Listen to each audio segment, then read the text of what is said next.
Bismillahirrahmanirrahim. Qoblahu assalamualaikum warahmatullahi wabarakatuh. Alhamdulillahilladzi faddala bani Adam bil ilmi wal amal ala jami'il alam. Wassalatu ala Muhammadin sayyidil arabi wal ajam wa ala alihi wa ashabihi nabi'il ulumi wal hikam. Amma ba'd. Awalan haya bina nashkurullahi syukran kathiran ilallahi ta'ala alladzi qad a'tana ni'matan kathiratan ni'matan iman wal islam hatta nastati'a an najtami'a fi hadal makan al mubarak bi qaulina alhamdulillahi rabbil alamin. Taniyan salatan wa salaman daimaini wa mutalazimaini ala habibina wa syafi'ina sayyidina wa maulana Muhammad sallallahu alaihi wasallam alladzi turja syafa'atu fid dini wad dunya wa fil akhirah. Amin Allahumma amin.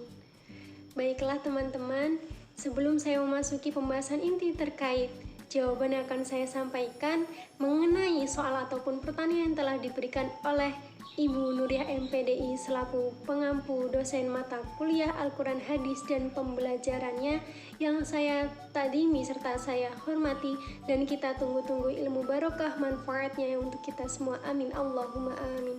Sebelumnya di sini saya izin untuk memperkenalkan diri. Saya yang bernama Ayu Nur Fitri dengan nomor NPM 1901012007 dari kelas E, jurusan Pendidikan Agama Islam, Fakultas Ilmu Tarbiyah dan Keguruan, Institut Agama Islam Negeri Metro. Baiklah, selanjutnya di sini saya akan menjawab soal-soal maupun pertanyaan yang telah diberikan oleh Ibu dosen guna untuk memenuhi tugas ulangan tengah semester mata kuliah Al-Quran Hadis dan pembelajarannya. Mari kita simak. Cekidat. Soal yang pertama yaitu bagaimana konsep Merdeka Belajar dan Pendidikan 4.0. Konsep Merdeka Belajar dan Pendidikan 4.0 sangatlah berbeda ya teman-teman dengan kurikulum yang pernah ada dan digunakan oleh pendidikan formal di Indonesia. Karena konsep pendidikan Merdeka Belajar dan Pendidikan 4.0 ini sangat memperhitungkan kemampuan dan keunikan kognitif individu para siswa teman-teman. Nah, untuk garis besar konsep Merdeka Belajar dan Pendidikan 4.0 ini ada 4, yaitu yang pertama, asesmen kompetensi minimum. Perbedaan konsep pendidikan baru ini dengan kurikulum yang digunakan sebelumnya yaitu siswa diharapkan mampu menunjukkan kemampuan minimum dalam hal literasi dan numerik. Yang kedua yaitu survei karakter. Pada akhirnya pemerintah mengakui loh, pendidikan di Indonesia adalah investasi yang mahal dikarenakan setiap daerah memiliki keunikan manusia yang berbeda-beda. Yang ketiga yaitu perluasan penilaian hasil belajar. Satu hal yang paling menarik dalam konsep Merdeka Belajar ini yaitu adanya perluasan penilaian hasil belajar siswa yang tadinya hanya dari nilai ujian nasional, sekarang sudah menjadi penugasan dan portofolio teman-teman. Yang keempat yaitu pemerataan kualitas pendidikan hingga ke 3T. Pemerintah membuat kebijakan afirmasi dan pemberian kuota khusus bagi siswa yang tinggal di daerah 3T ini teman-teman. Industri 4.0 adalah momen penting dalam pemerataan kualitas pendidikan di Indonesia, dikarenakan pada tahun 2030 nanti akan menjadi puncak dari bonus demografi Indonesia dengan 64% yang artinya penduduk adalah angkatan kerja teman-teman. Soal yang kedua yaitu apa rancangan perencanaan pembelajaran Al-Quran Hadis dan pembelajarannya yang Anda miliki dalam menyambut era pendidikan 4.0 ini. Nah, rancangan perencanaan saya dalam pembelajaran Al-Quran Hadis dan pembelajarannya untuk menyambut era 4.0 ini yaitu keberhasilan peserta didik dalam pembelajaran menjadi tujuan utama saya tentunya.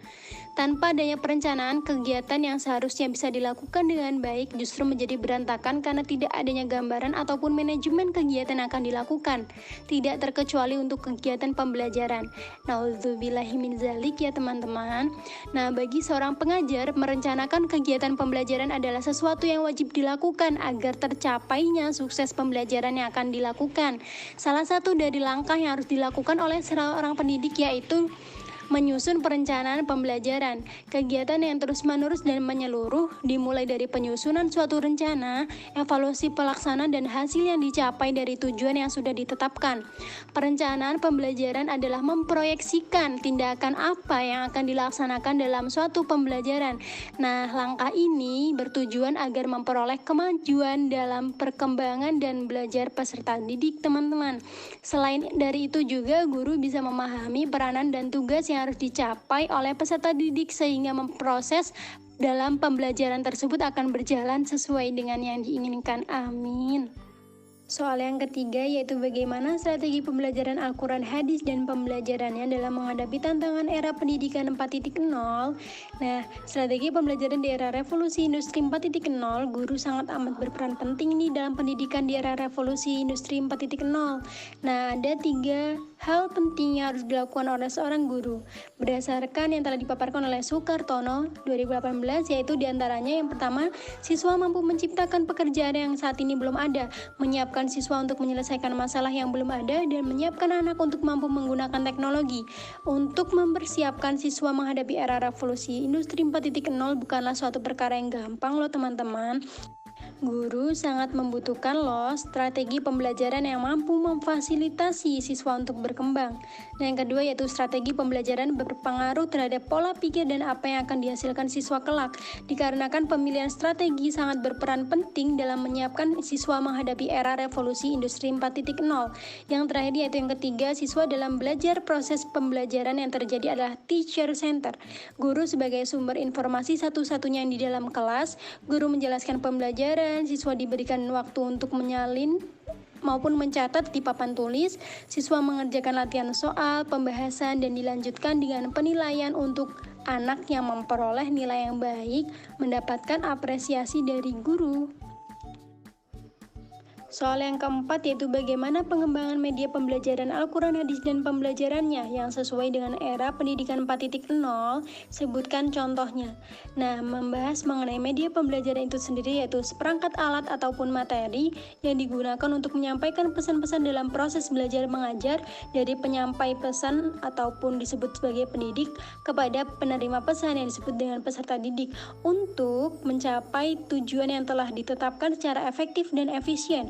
Landasan penggunaan media dalam pembelajaran ini sendiri harus dapat dilaksanakan dengan baik dan bijak teman-teman, agar pendidik dan peserta didik dapat menjalin komunikasi yang baik sehingga tercipta suasana edukatif yang kondusif. Nah, media dalam pembelajaran dan pendidikan memiliki persamaan dan perbedaan nih. Untuk persamaannya yaitu dapat dilihat dari aspek material dan perbedaannya dapat dilihat dari aspek imaterial. Nah, terkait contoh lampiran media pembelajaran, di sini saya mengambil gambar laptop, proyektor, dan handphone. Foto tersebut menjelaskan bahwa sedang menampilkan PPT yang terhubung dengan laptop, yaitu sedang melaksanakan kegiatan belajar mengajar yang dapat diwakili sesuatu yang tidak dapat disampaikan ataupun ditulis oleh seorang guru dalam suatu proses pembelajaran, dan juga handphone guna untuk mengakses pembelajaran yang tidak dapat dijangkau dengan buku saja teman-teman. Soal yang terakhir yaitu soal yang kelima, apa pendapat Anda yang tentunya didukung dari berbagai teori yang kuat terkait evaluasi pembelajaran Al-Quran, hadis, dan pembelajarannya dalam suasana yang berdampingan dengan COVID-19?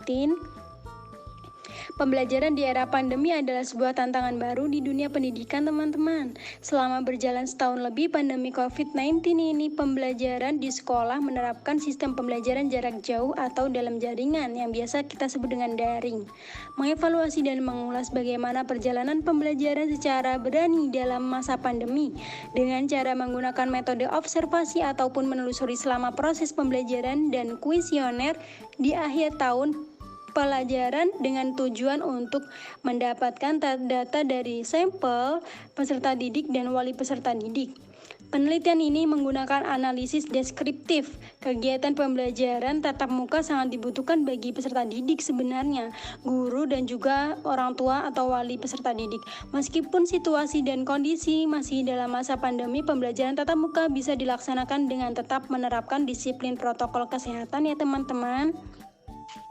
Alhamdulillahirrabbilalamin. Sekian jawaban yang dapat saya berikan dan video yang dapat saya sampaikan. Saya menyadari masih banyak sekali kekurangan serta kesalahan di dalamnya. Kepada Allah Subhanahu wa taala saya mohon ampun, dan kepada Anda sekalian saya mohon maaf. Al insanu mahallul khata' wa nisyan. Akhirul kalam wallahu yaqdi bi bati wa firah li walau fi darajatil akhirah. Wassalamualaikum warahmatullahi wabarakatuh. Ila liqa.